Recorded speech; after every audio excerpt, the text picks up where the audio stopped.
person drinking tea over there. Isn't that Yelan? Oh, looks like she's having some kind of tea party with friends. We're just in time. Aren't we gonna go say hi? Well, Officer Edler, after all that work, I think we've got them this time. Might take a few days to wrap up things in the field. In the meantime, I think you've earned yourself a break. Much appreciated, Miss Yelan. This case really took it out of me. 13 strongholds. One thieving weasel after another. We rounded up so many people, you almost start to hope a few were innocent just to balance it out. I'm just glad we finally took down these crooks. Anyway, I'm gonna drop in on that old classmate of mine in Chaoying Village and reminisce about old times. Don't forget to take some tea and dim sum back to your friends at the Maison Gardiennage.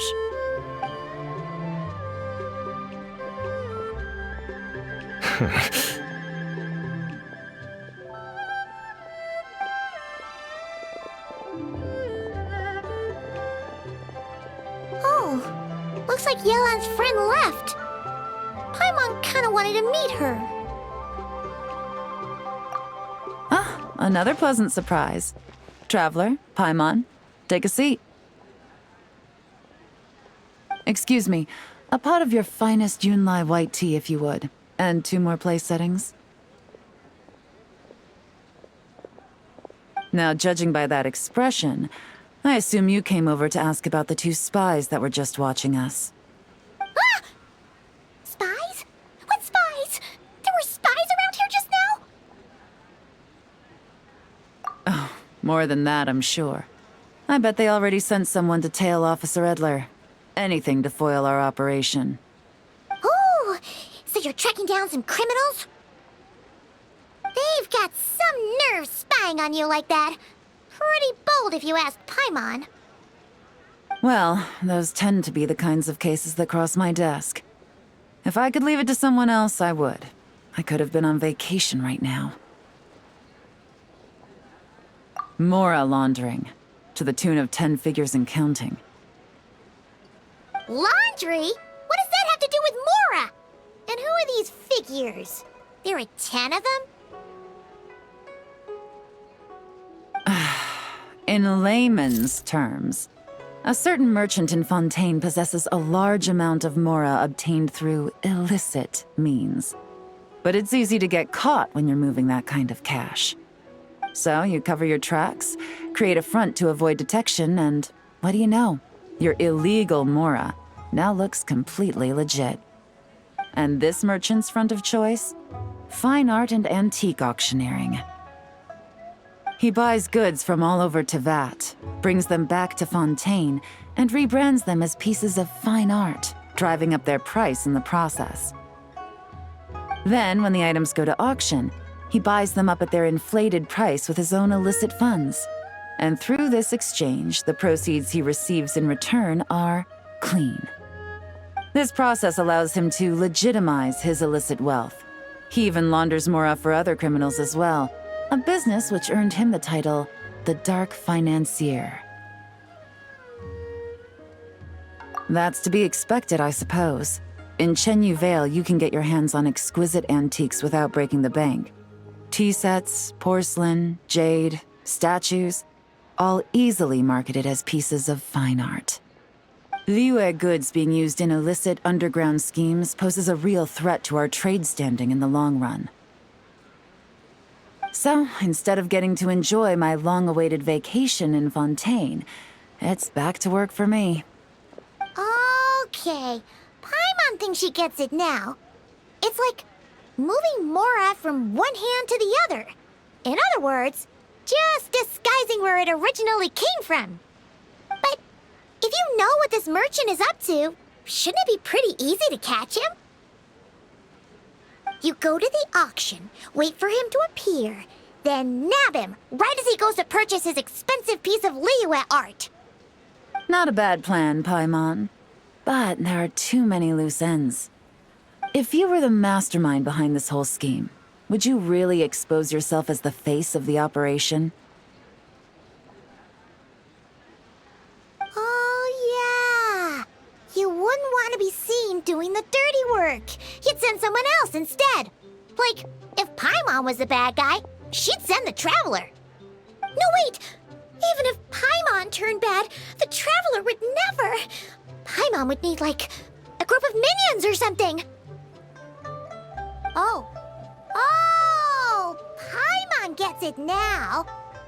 Even if you track down the goods, if this dark financier guy isn't the one doing the buying at the auction, you won't catch him. It's not just a matter of who's at the auction. You also have to source the goods, transport them back to Fontaine, get them to the auction house, none of which are tasks he performs himself. He has a whole crew to hide behind. Tracking down the goods is already complicated enough. They change hands so many times, the trail is almost impossible to follow. So the most logical course of action is to play the long game. You start small. You find someone you can follow behind all the smoke screens, who'll lead you straight back to the dark financier himself. Wait, so you were just pretending? And to think, Paimon thought all that stuff about wrapping up the case and taking a break was actually true. Right you are, Traveler. Working with the Millilith and Officer Edler, we managed to launch attacks on all of the Dark Financier's strongholds, which allowed us to nab most of his crew. Those spies just now were his most important agents, the two people he trusts to have direct contact with him. The first is Corday, a senior member of the Fontaine Antique Association, in charge of auctioning off the goods. And the other is Dodamani, a ship owner from Sumeru and longtime cargo transporter. They're under pressure to salvage the situation, so we let them slip through the cracks on purpose. The goal is to make them think that, by some stroke of luck, they're in the clear and have room to act. They think keeping tabs on Officer Edler will allow them to operate under her radar and get whatever remains of their goods out of Liyue. But little do they know, while their attention's fixed on her, I'll be secretly gathering the intel that's gonna bring them crashing down. So, interested in coming along for the ride? I'm curious how you take to this line of work. Could be some potential there. Yeah, we kind of stumbled into this whole thing, but now we're a part of it too. Let's do it! For Yelan, for the people of Chenyavale, and for, the Liyue business world. I admire your selflessness, Traveler and Paimon. Let me be the one to look out for your self-interests, then. Namely, your payment. How about we do this the Fontainian way? You'll get exactly what a top agent receives for a dangerous field mission. Getting started is always the hardest part, but luckily, I have a lead. The Dark Financier's crew is even more on guard than usual, so our best bet is to do some counter-surveillance to get on the right track. And I think I know just the place to start. Let's head northeast and see if I'm right.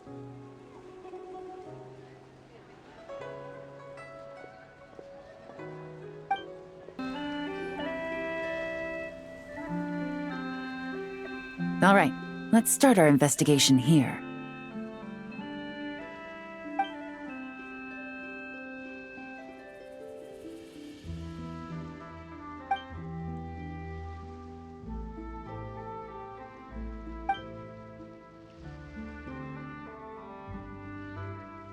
So, we can all agree this is just a normal stretch of wilderness, right? Paimon doesn't see any bad guys to nab around here. Well, it didn't take long for you to understand our role here, Traveler. Thinking like a top agent already. Impressive. Like I said, we need to start small. If we want to track down the man himself, our best bet is to start with his goods. So right now, finding his stock is our #1 priority. And to do that, locating his hidden stronghold is imperative. Which brings us to why we're here.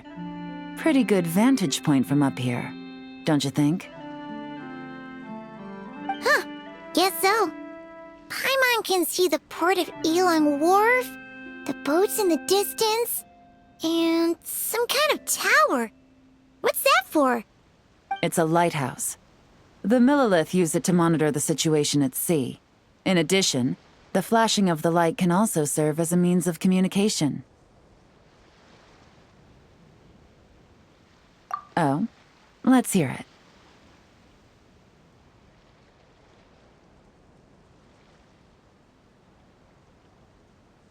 Not too far off at all, traveler. The Millilith maintain an impeccable level of security in Shenyu Vale through consistent patrolling. This location offers a perfect vantage point to observe their lighthouse signals and deduce their patterns of behavior, which is a huge help if you need to move goods under the radar. So we should be able to find traces of the Dark Financier's scouts in this area. Oh, okay. Paimon doesn't quite follow, but she'll take your word for it. It's simple. Just take this forensic imaging device and investigate the surrounding area. As long as we're meticulous, I'm positive we'll find something. Well, all set? Remember, an eye for detail is key. Clues are often hidden in plain sight.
Some good finds. Whatever door this key opens could be critical to the investigation. And this carrier pigeon tube contains several coded messages. So there really is evidence around here. It's like these guys aren't even afraid of getting caught. What if the Millilith noticed them spying and decided to investigate? These objects suggest the Dark Financier's scouts were likely disguised as fishermen. People like that are trained not to crack under pressure. All they'd need to do is come up with a believable excuse, like needing a place to rest. The Millilith can't investigate or apprehend a civilian without probable cause. Paimon can just see their smug faces getting away with something like that. Not to mention, the traces on these objects are fresh, which means the scout here is still active and wasn't among those caught by Officer Edler. So we need to stay vigilant. We can't let them know we're still on their tail.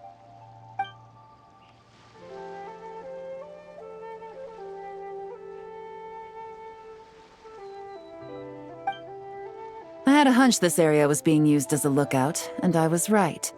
But that still leaves the question of where the goods are hidden. Any ideas?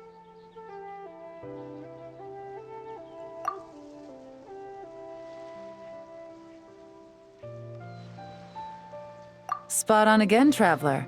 Looks like you don't need anyone to hold your hand when it comes to deductive reasoning. Given a carrier pigeon's speed, the two locations should be close enough to deliver messages quickly. That means the base we're looking for should be within a certain radius. Ruling out areas within line of sight of the lighthouse, as well as places with a lot of foot traffic. That just leaves the shallows to the north of Mount Mingyuan? That certainly sounds plausible. You have the cover of the mountains and the advantage of hiding right under the authorities' noses. Well, our next destination is decided then. Let's go. And nothing out of the ordinary here, either. That's right. No detail is too small to investigate. I believe in you. The evidence could be even more well hidden this time. All set? All right. I know you have an eye for detail, so use it to your advantage. You've got this.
Definitely wasn't easy to find. Well, well. Looks like you tracked it down in no time at all. I see your potential as a solo field agent, Traveler. Now, time to test out the key we found earlier. Let's see what surprises could be in store. This isn't their home turf, so I doubt they had time to set more traps. Should make our lives easier. I'll take it from here. The last thing we want is to leave traces behind in there. Caution is the name of the game. You two keep a lookout. Make sure no one barges in while I'm in there. You got it! This is a first for us, but the Traveler can do anything. He's got your back! Good point. Yelan doesn't make mistakes like that.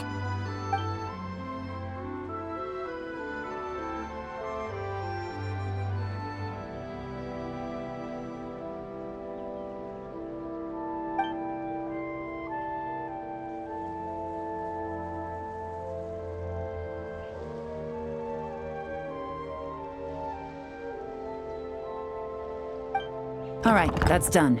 I've noted the features of all the porcelain items, vases, and teas stored here. We need to keep a lookout for these features at the auction and pinpoint the person attempting to purchase the corresponding goods. Then, we can let them lead us to our main target.